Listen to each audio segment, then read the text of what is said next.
Welcome to my world. 2 escargot, pâté, frisé, 2 green salads. Okay, man, it's up here. Lamb chops, steak frites. Shouldn't you be doing something? 2 faux filet and a pepper steak. Come on, make the dessert. Chocolate tart, please. As a cook, tastes and smells are my memories, and now I'm in search of new ones. So I'm leaving New York City and hope to have a few epiphanies around the world, and I'm willing to go to some lengths to do that. I'm looking for extremes of emotion and experience. I'll try anything, I'll risk everything, I have nothing to lose. I love meat. Pork, veal, beef, you name it. I was trained in the classical French manner, for God's sakes. And that means rich, fatty foods. But for years, I've had the antiseptic advantage of ordering up my meat over the phone from my New York butcher and having it arrive in my kitchen in neat plastic wrap packages. It's time to face the music. I need to see where this stuff comes from. So I thought I'd look into it while in Portugal. To be honest, I knew very little of Portugal. I knew this was a nation of navigators. Beyond that, it was a big blank page for me. When I pictured Portugal, I wanted it to look like this. All I know for sure is that Jose, the owner of the New York restaurant where I work, is enthusiastic about his country. He grew up here and truly loves Portuguese food. And when he heard I was planning to eat my way around the world, he invited me here. There's the veal tongue here. The very first thing I learned is that the Portuguese don't waste an ounce of animal. In the front window of the meat store, hoof proudly displayed. That is so cool. These are free-range chickens. We don't take the neck out. You know, everything is in there intact. The feet, we use everything. That's the tripes. Oh, man. Pig's head here, pig's tail over there. I think we're missing the boat on a lot of this stuff.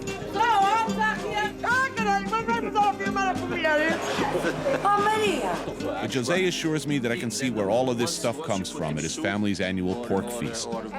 He's talked about this event so much and so enthusiastically that I've always wanted to go with it. Gotta sing it. Yeah?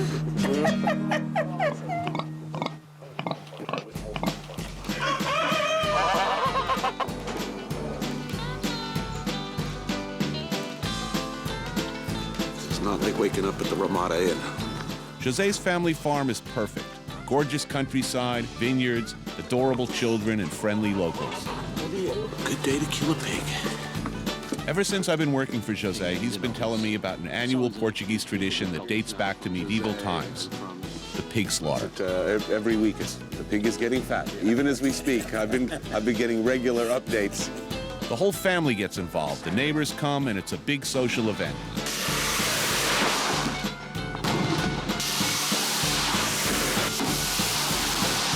Just a way to say the party begin. It's a traditional warning to vegetarians. No, there's no vegetarians here. After all the smoke clears from the fireworks, it's time to get down to business. Food chain in action. These professional butchers are hired for the day to do the job of killing the pig. If I was just a little slower and a little stupider, that could be me. As a chef, I love and appreciate meat. It's about time I take responsibility for my actions and at least witness the job that sustains me and feeds me.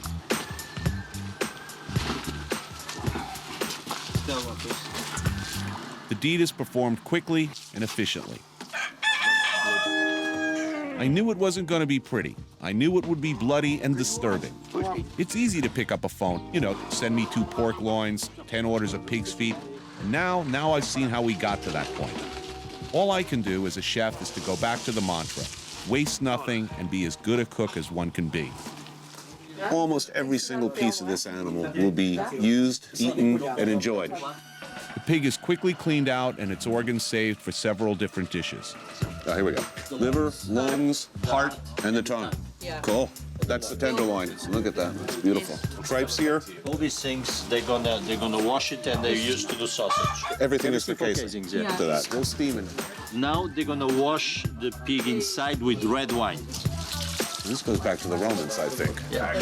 And besides that, the wine has some tannins there, and there's and also is some alcohol. Bacterial growth. Exactly. That looks good. That's appetizing now. Beautiful. Before we start breaking the pig down into constituent parts, José's family and friends gather around for an old Portuguese tradition. It's their way of honoring and respecting the pig.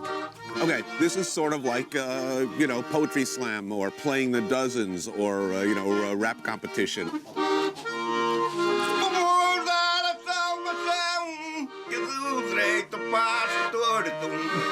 This is a song, by the way, about recent events.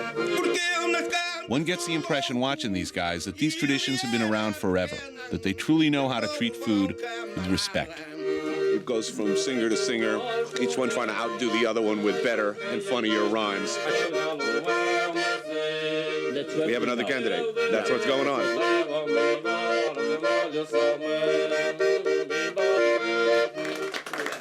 I like this.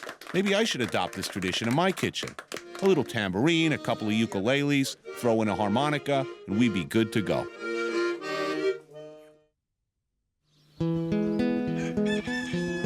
It's day 2 on José's farm, and it's back to the barn to check on the pig. Okay.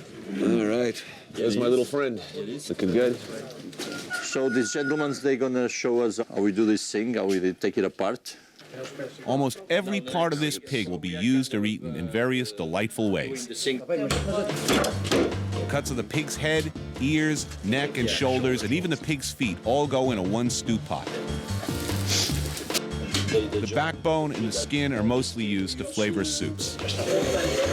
It's beautiful looking fat. I mean, looking at this, that's gorgeous. This is pure gold, right? Yeah. The rind and fat are multi-purpose. They're used for sausages, crackling, and flavoring. Then, of course, there are the familiar cuts of meat. You've got this nice belly meat in there. Exactly. This is almost bacon in the Yeah. neighborhood. That's nice lean meat. This is use barbecue. All those little scraps are going in a sausage. So far, I see about 8 ounces of unusable trim off this animal. So this is the biggest price, you know? The front leg up here. This front leg is going to be made into presunto, the Portuguese version of prosciutto. Cool. I always wanted to know how prosciutto was made, and it's a fairly simple process. So now we are preparing the salt mix. Salt, a little pepper, and cumins. And I see a little fresh garlic in there also, right? Exactly. You give it a rub down, The salt rub and its massage. sort of exfoliating and a massage at the same time. Oh, my muscles are getting all tense just looking at this. All right, let's go. The next step is to bury these pork legs in salt for about 30 days. The salt cures the meat by sucking out the moisture. That's the traditional salt boxes. So now we're going to put some salt in there. Centuries old thing. Now we cover it with salt. Okay. Tuck it very well. Then the belly and the ribs, they just lay on top. Right. You're not looking for a strong cure on No, this stuff at no, all. You're flavoring it, and even more importantly, historically, you were preserving it. So again, necessity caused us to discover something really tasty. So that's it. Now we're just going to cover. There we go. And that's the end of it. Okay. In 30 days, these pieces will be hung in a smokehouse and flavored to perfection. Voila, prosciutto. Now there's one last pig part to deal with. We have the bladder someplace, right? It's time for bladder ball. Yes. Well, that's the pig's bladder. So traditionally, what they used to do this, and then they would cover with leather, and we come up a perfect soccer ball. You know. Oops. You want to try to shoot? I was told by some Portuguese guys in my kitchen that when you're a kid, the highlight of any pig feast is a game of soccer using the pig's smoked bladder, another tradition that's been around for centuries. I think there's a future in American sports for this. All right, so I'm no Pele, and my lungs are about to give out. I've had enough. That mountain over there, it's a perfect pyramid. Oh, yeah. The most exciting thing about Portugal has been the certain knowledge that I'm looking at it from a privileged position. That I'm a guest of a large, passionate, extended family who have gathered together for the big pig feast. Who do we got? Let's see. Your mother, I know. Yes. This is a friend of mine, very good friend of mine. It's another very good friend of mine. And my brother, Dominic, the local priest. It's another cousin, so this is Tony. There's more cousins here, a different crowd every day. It's an ever-changing cast of characters already. I love it. They keep coming in the door. They seem to be carrying food. Some of them have knives. They all seem to be involved in the cooking of the food. The demarcation of labor is very mysterious. Unlike my kitchen, there's no clear chain of command. Everybody's got a little contribution. It's great when a family's cooking for you, and even greater when it's a family with a farm where they actually grow this stuff. The potatoes come from there, the oranges, the olives, the wine is made on premises, and of course, all that pork.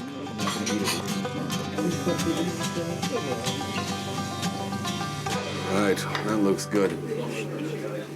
After a busy morning, pig killing and gutting, and a nice bowl of caldo verde. Tony's request, caldo verde, you know.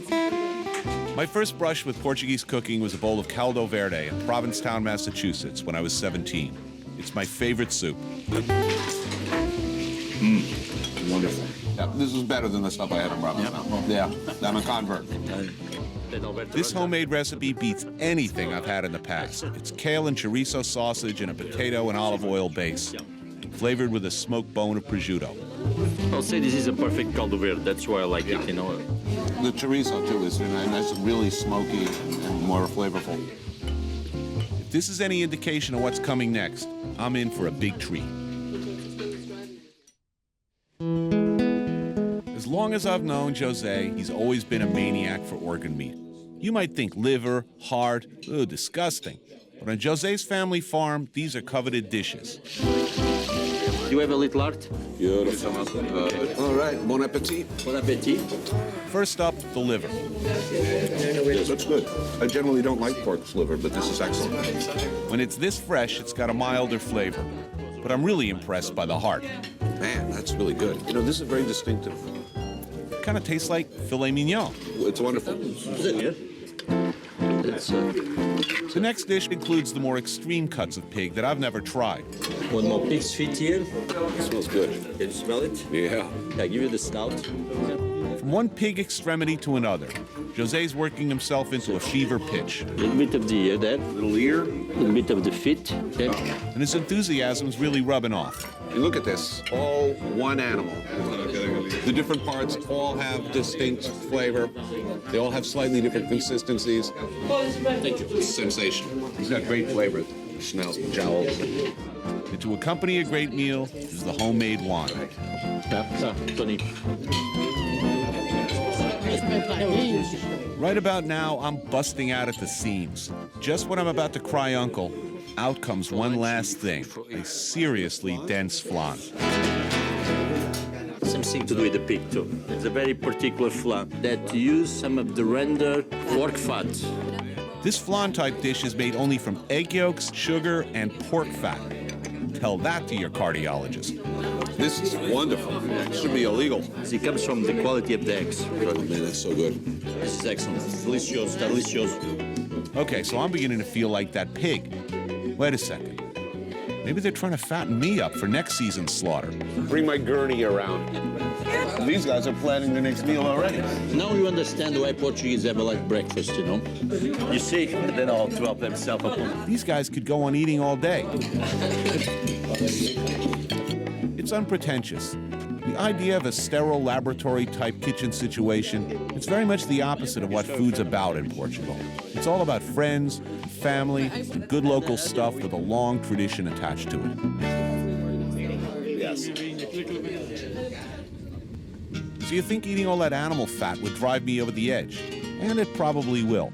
But I'm determined to follow through with this so-called quest that I've started, to really see where all my favorite foods come from.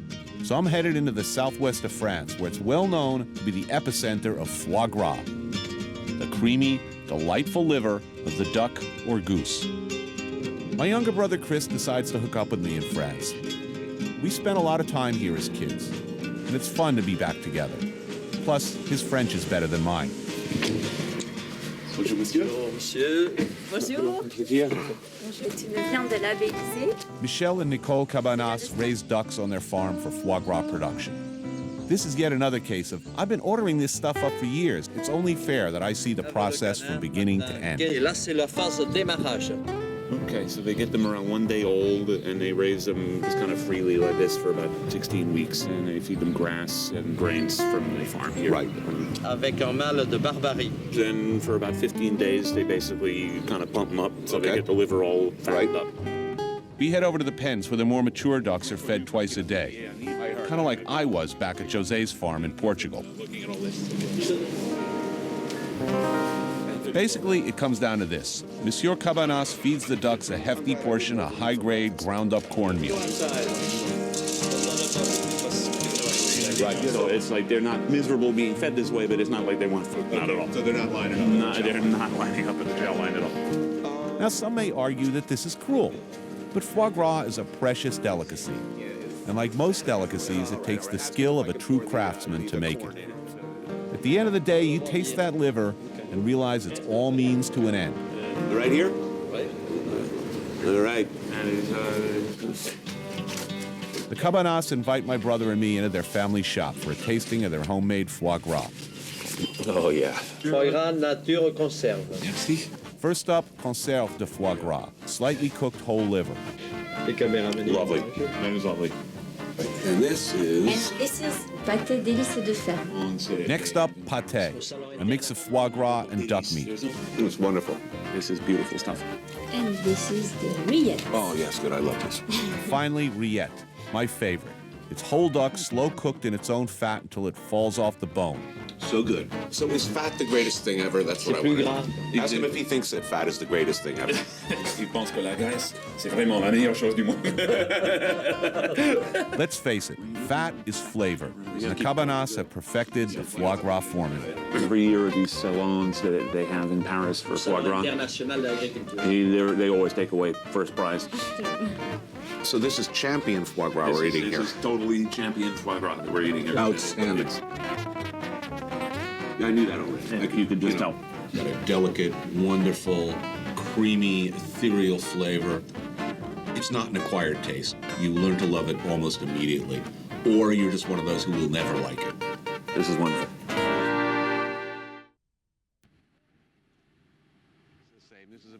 Our last night in town, Chris and I make our way to a local restaurant for yet another French delicacy. Tête de veau, or veal head, a dish that horrified me as a child. It's basically veal cheeks, sweetbreads, and fatty skin rolled into a kind of roulade. The French, like the Portuguese, hate to waste what we consider the less desirable animal meat. So the wily and frugal French came up with this dish. Now, I've been shoveling fatty, rich food in my face at a horrendous rate for days. But I'm a man on a quest, so against my better judgment, I think I'm gonna have to order this. The tête de veau. Yeah. Tête de veau is really hard to find, even in France. It's one of those old school dishes that no sane person other than a Frenchman would eat. It's essentially the face of the veal. It's not like staring at me on a plate. No, rolled up, often with the sweetbreads and the cheeks. Who thinks of this Syrup. stuff? It is not recognizable ahead, but it is terrifying to the novice. Okay. voila. Now, don't get scared away because the chef is very proud. Before he even starts preparing my dish, he's got the raw veal tongue and rolled up cheeks and skin laid out on the plate as if it were a diamond in the rough. The tête de veau is already tied up like a Christmas log with sweetbread filling. The chef slices it and lays it out with the tongue. He steams it for about 2 minutes. Finally, he tops it with a traditional egg yolk and green herb sauce called gribiche. You're left with something that is predominantly skin, fat, gelatin, glutinous matter, and a little bit of meat. Now, does that sound like a good thing? You'd be surprised. But at the moment, my resolve is starting to wane. I feel pretty ravaged, frankly. All this good food, it takes its toll. Oh, yeah. With the rich food, I could feel my liver ballooning up. I had a nightmare of myself quacking around the room, you know, giving those livers a run for their money sometime real soon. You can feel it. But despite all my belly aching, there's no turning back. This looks great. You see? So that's what it looks like, all right? Yeah. Merci. I have to say, it still looks a little scary. Old school, baby. Like, this is the skin. This is the actual face right there. Okay, I can do this. I can do this. Fluffing it. This is a tender, rich dish full of textures. Under normal circumstances, I would enjoy this, but suddenly I hit the wall on my fat consumption. This is killing me. I'm telling you, I'm falling by the wayside. It's having a terrifying effect on me. I feel bloated, nauseated, weak, queasy, cranky, irritable. This trip is catching up with me. I don't want to insult the chef by leaving a full plate in my wake. So, we've got to do something. Good. Let's do it. Okay. Alrighty. It's amazing how much Chef Bourdain actually ate. Done admirably, monsieur. Thank you. You know, maybe this is why the French eat dogs. You know, it just Just when I think I'm home free, my worst fears realize. the chef's coming out. Bonsoir, monsieur. And this was superb. I thank him for a wonderful experience. Merci beaucoup. Merci, chef. My covert maneuver seems to have worked. The chef didn't suspect a thing. Well, now I have finally eaten tête de veau in France and survived. The truth is, it was very good. But after 4 days of eating pig parts, egg yolks, and duck liver, my body is just saying stop. Maybe a brief foray into vegetarianism will do me some good.